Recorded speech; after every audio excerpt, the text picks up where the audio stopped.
Welcome to When Creativity Knocks All-Star Designers Summer Series. Today's episode is all about family reunions, and designer Elena Lai Echeverry is going to show us a great project.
Family reunion photo booth, anyone? I'm going to show you how to make this cute seaside themed frame that can also be doubled as a photo frame after maybe of the group picture. I'm upcycling. I love upcycling, so I picked out this big frame right here and used the DecoArt Chalky Finish paint to cover it. And I'm just going to show you right here how you can finish this last bit. The Chalky Finish paint is really great because it can go on any surface. You don't need to prime first, and it goes on really easily and opaque, so it covers up everything. But we kind of want this distressed look, so we're going to keep it on the little decorated parts. We're not going to go too thick on it, and that way you can get the little white pieces that show through and give you that distressed look. And it goes on really easy.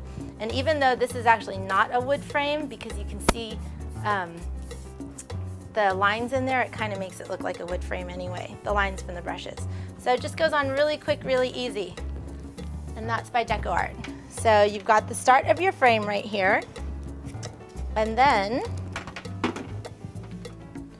I used my Sizzix Big Shot and this great sea-themed die. It's got a seahorse and a sand dollar. And I ran it through using the Merc Art tin. So I used my Westcott Trim-Air trimmer just to cut it down to the right size, put it on, make your sandwich, and run it through your Big Shot. Then you've got these great pieces out of this really neat metal sheeting. And we want to give it kind of a seaside theme and a little bit of a distressed look. I like the contrast between the shiny and the distressing. So this is a sand dollar. You just poke out the little pieces, and then it comes with this little star that goes right in the middle to make your sand dollar.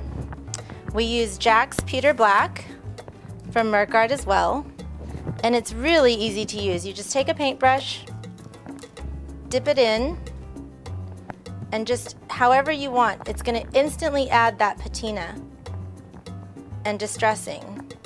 And if you want more on the edges or more in the middle, I also took some bigger splotches of it and dropped it on to make some dots, and it'll quickly patina your piece. And you can do that for all your pieces. Then I kind of went with a seaside theme for my family reunion because I live down near the beach, so everybody's coming to my house for the reunion.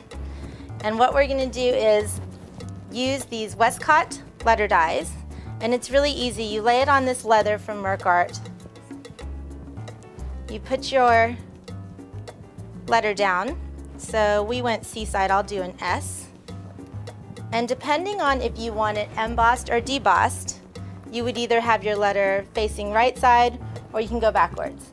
And then Merc Art has these amazing metal tools that you can just trace out your letter, and it's really easy.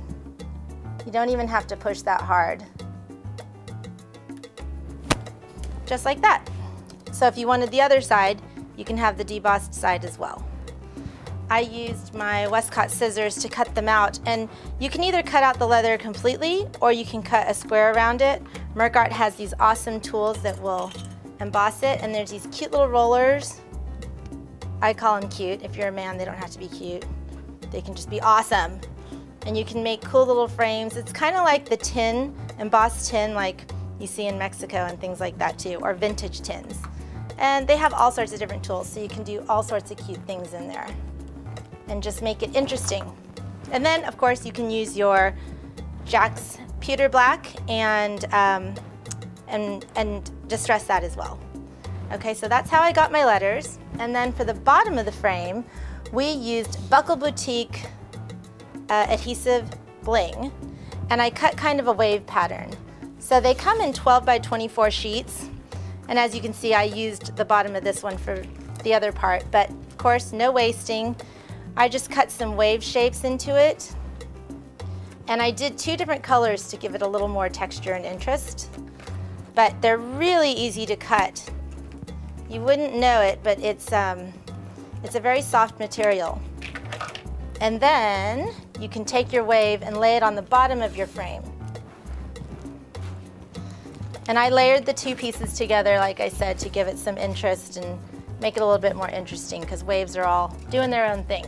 And to give it a little seaweed effect, I used the Rolex Illusions film, and it comes in 12 by 12 pieces. And what I did was I spiral cut it so that it has kind of this wavy seaweed kelpie look. And then I took my 2 ends and kind of twisted them together.